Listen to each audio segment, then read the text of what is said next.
Thank you all for coming to our first pod talk ever for council, which eventually will move into what we call intergenerational pod talks. We're going to connect some young people to come and talk to some older people and ask them some questions.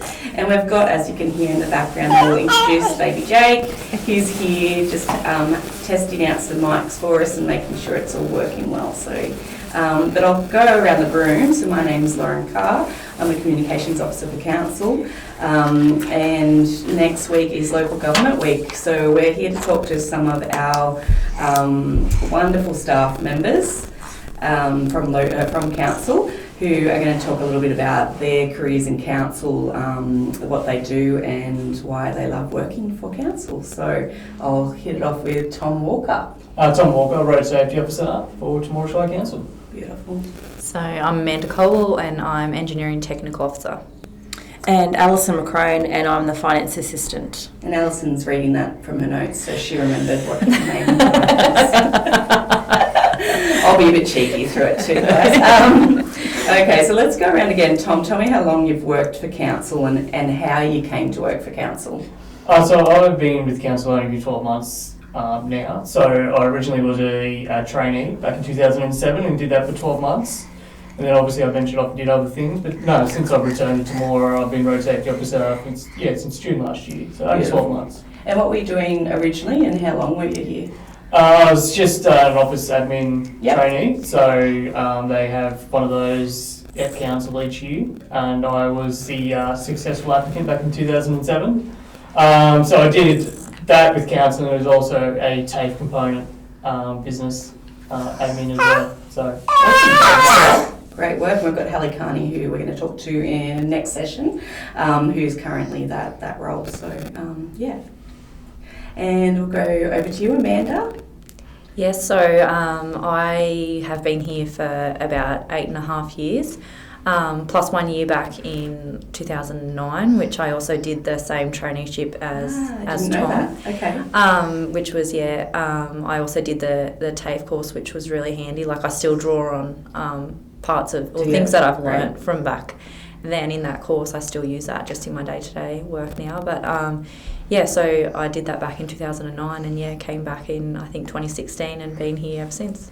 Wonderful. And had a few little babies too along the way? Three little kids along the way, and I got married in there as well. So I've done it all in that time. Yeah. How about you, Ali?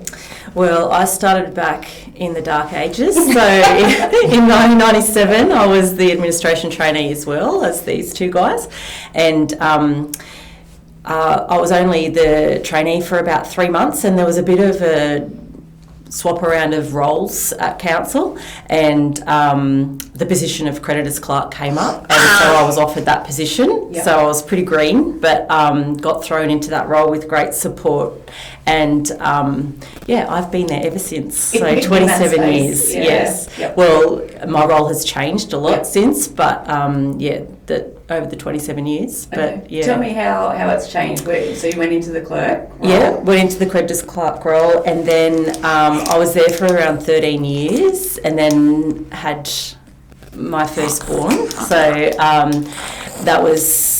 then I went on maternity leave for 12 months, came back just part-time for 2 days a week, and into a debtors and banking finance sort of role, just for 2 days a week, and then I had another 2 children after that, and then it went into, once my youngest child went to school, then I started 4 days a week at reduced hours, sort of schoolish hours, so that I can still help with all their things after school. And now I do customer service team leader and finance assistant. So great. So it sounds like they missed you, and when you came back, they were like, "Here you go, we've got something for you to do." So it's changed a lot. Yeah, definitely. I think the other thing with it is too, and I can vouch for this too, having your children and having them young. Council is very flexible, and you're both nodding, so that's good. Yes. Very flexible with that, and helping you, I guess, keep the balance of family life and getting to do the pickups and things like that maybe other places wouldn't be so so good about. Yeah, they've been wonderful, been so supportive with everything, yeah. And you'll often have kids in mine, running up and down the hallways. If you're in between, yes, we're all guilty. Okay, so Tommy, you talked a little bit about, sorry, Tommy, going to hate me calling you that, but Tommy. So tell me a little bit about, so you went away and did some stuff and come back. What attracted you to coming back to town and to council? Just the opportunity to work in a different industry. So when I left to Wagga, I studied university for 2 years. So that's why I originally got this traineeship, so I could save some money for when I went to university. Yeah, another great thing about young people moving straight into work and not going away to study for. Yes, yeah. So I had a bit of a gap year in Temora, if you want to call it that. Yeah. So I did the traineeship, and I did some brief part-time work as well outside of that, but not much. Yeah. But I eventually went to Wagga where I studied university for 2 years, and then university wasn't really for me. Mm-hmm. So then I went into the workforce after that. So I did work at the AFL. Yeah. So worked in sport. Yeah. Did that for 10 years. Worked at cricket as well. So I had I guess my career in sport admin. Yep. This role came up, to be honest with you, the road safety role came up 12 months ago, and I wasn't really looking for work, but Mum said, why don't you throw your name in and see what you think. So the idea of working for government again was quite attractive. Having worked in government before, I enjoyed my time as a trainee. Yep. So the idea of coming back home to Temora and getting a job in this industry, I was really attracted to that, and I'm glad I did. I've enjoyed it so far. What's the good bits? You say getting back into government. What's the difference between working for? I mean, your sporting organisations are quite in that space as well. They work very similarly, but what's the good things about working for government? Well, working for any government role, you have career progression. You heard Ali talk about her different roles, and obviously Amanda's had different roles as well with council. So that flexibility to move within the organisation attracted me to the role, and obviously having my past experience in Temora, it's a good team. A lot of familiar faces from when I worked all the way back in 2007. So when you have a good workplace environment, it makes a lot of difference. It doesn't matter what you do, if you work with good people, it makes a big difference. So I knew that coming back to Temora, and that was a big reason as well. Yeah, I do have to say, when I came back, I had a different role. When I came back to Temora, I had a different role, different company, and this came up. I wasn't looking either, and I was like, you know what, communications is what I've done previously. There's always roles back here that you'll find yourself in that suit what you do. In that, I think the people, since I've started, I think it's almost a year now, just everyone's so easy to work with. There's never an issue, it is good fun, nice environment. So that's wonderful. Thanks, Tom. Amanda, tell me about your journey with council. Yes, so when I came back to council, there was a 12-month maternity relief position for a secretary to engineering and environmental department. So I came and I started in that role. So I did that for 12 months. And then there was a position for engineering technical officer, which was a bit daunting because I had no knowledge really in the engineering space. But I transitioned over to that role, and I've been doing that role ever since. So I've learned a lot along the way. But it's been really interesting to learn what I have along the way. Yes, Jake agrees.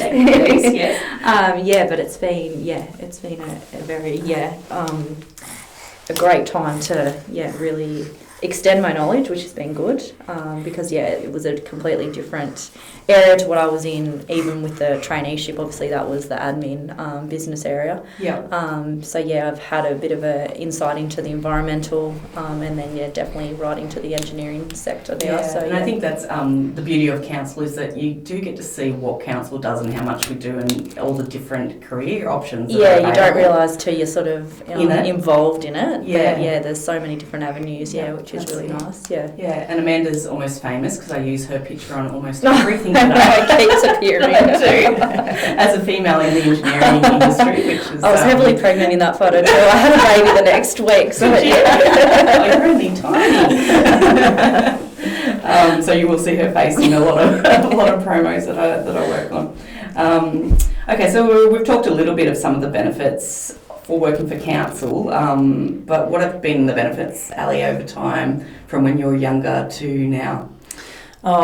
Council's changed a lot, and they're so supportive to, young mums and dads that are wanting to work part-time, or I've noticed that over the time that's definitely increased from when I started. Right. That flexible work hours, being able to, so I work 4 days a week, but quite often will change that day and work. If I have kids' sport come up that I would like to go to, then I'm able to change that day around. And that, when I first started, wasn't an option. It was, 5 days a week. These are your days. This is how when you're supposed to be here. So that has definitely progressed, and it makes for a great place to work, and it just keeps everyone happy, and the work still gets done. It just might not be in the typical sense as it used to be. That's right. I think we continue to learn that, and over the COVID period we learnt a lot more about how working flexibly we can still be productive and even be more productive. I think one of the other benefits for me is as a young mum, I guess, I'm not young, but a new mum, is that we have that RDO too. So I get to spend, a 3-day weekend with my daughter, which I have not had since my working career. And she was born. I have been back 5 days a week with my hours. So this is the first time I've got to enjoy that RDO and spend a day just her and I, which is really lovely. How about you, Tom? What's the great benefits in council? Well, I was just about to say RDO. Yeah, definitely. So having worked in industry, I worked in sport, whereas my phone was never off. It was basically a 7-day week kind of job. Right. So the idea of having an RDO once a fortnight actually makes, I didn't realise what a massive difference it actually makes in your life. It's your energy levels and the ability to actually get things done. And you can actually plan for your weekend without having to just do work and, domestic work and whatever. Having that extra day, it actually does make such a difference in your life, but your day-to-day life, but as well as your mental health and just being able to regroup. The whole point of an RDO is that you're refreshed when you come back to your working week, and I think it really actually does that. Yeah. And I found, having worked in sport, like I said, where it was 24/7. Yep. I've done events, so yes. You find there's no switch off button. It's kind of awesome to work in a job where you can actually switch off and definitely. And I also love, from my side of things, working that Monday and Friday when a lot of people aren't there too, because you get so much more done just sitting at the desk and less interruptions and things. So I think even when you don't have that RDO, being in the office is actually a good time to knuckle down and get some stuff done. So we'll move on to our final question, and the theme for Local Government Week next week is that we're not just roads, rates and rubbish, and so that's the slogan for next week. And I really wanted to ask you guys, what was the most surprising thing being from council from day dot? And I didn't realise you were all business admin, so that's interesting. But what was the most surprising thing for you guys that council does? So I had a bit of a long think about this. And I think at the moment for me, I think something that has changed a lot, especially in the last few years, is the youth services space. I think for what they have to offer, all the different youth teams that people can participate in, and I think I saw a heap of school holiday activities just recently, and I think they're all free. And the youth made markets that they hold, I think, is really good. But I think that's a space that sort of goes really under the radar, and obviously that's sort of interest to me. I've got little kids, so they'll be, as they get older, that'll be an area that will be a space that they can sort of the go library's to. doing amazing things And as well. the same with the library, Yeah. what they've had on the school holidays, I think, and that's more for the younger kids probably, and even like for the babies, the baby bounce at the library, I think is great. Be going to, But I think that's a bit understated, that whole area, but I think it's really progressed, especially in the last few years. Like I think back from when I first started, like there's been aspects of it, but I think it's really flourishing the most. Yeah, that's a good plug on that, because they've won awards. They do amazing. We go to other things where we catch up with other councils, and they're like, "How do you guys do this? How do you get them engaged? How do you offer these services it's not an for easy nothing?" thing. So they're all free. Some of them will have a minor cost, but most of it is free. They can go and do cooking twice a week. They can learn about sustainability and with the green team. They do gaming on a Saturday night, which keeps the kids, in doing something they love, but together in a safe environment. I think you're right, and I think the library too. Yeah, Wendy down there does a great job. She's wonderful, and they pick up, and again, they've won awards on what they do, and they've picked up on that age group that's between kind of the young kids and then the youth kids, so that 8 to 10, which don't really get love very often. Yeah, and I don't think in the past there's been that age group there's really been anything for. Yeah. No. Well, I remember we all grew up here, so there was nothing like that back in our day. I just remember years ago that they sent out a survey to all the council residents and said, what would you like to see, like a dream list of things for kids to do, or, for the Shire residents. And I remember someone said, let's put a slide in at the pool. And everyone kind of went, as if that's going to happen. So they've just been committed to, council have been committed to trying to fulfil people's dreams, basically. And lots of it's come off, like... The young people, it's their ideas. Yeah. I mean, we all have, we can't do this because of some reasons, governance, whatever it might be, but they just go, well, this is what we want. And let's start applying for grants and let's see if we can make this happen. And and council does keep pushing for that, and I think that's what the other councils say, that they don't have it. Yeah. Somehow our council finds a way to make it happen. So it's been great. Again, coming back to town after 10 years away and having older kids and younger kids, and definitely seeing the difference from when I was a young'un. Absolutely. Yeah. What about you, Ali? What besides the library, is there anything else that surprised you? Well, the theatre is amazing. The support that we give the doctors for doctor retention, council are just overall lots of spaces that I think maybe neighbouring councils haven't given the energy to. I just think we've got lots to offer. And that's right. That whole doctor space, the refurb there.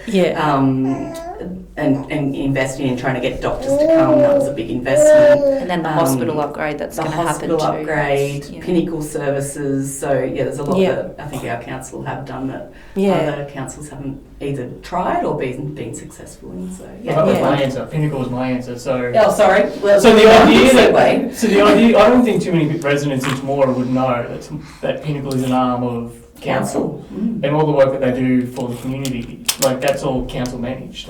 I don't think everyday Joes would probably identify Pinnacle with council, and the amount of work that they do in the community and how much they provide, for the community. My mum has recently volunteers for Pinnacle, and she drives 2-3 days a week to Wagga with patients. She could probably do that 5 days a week.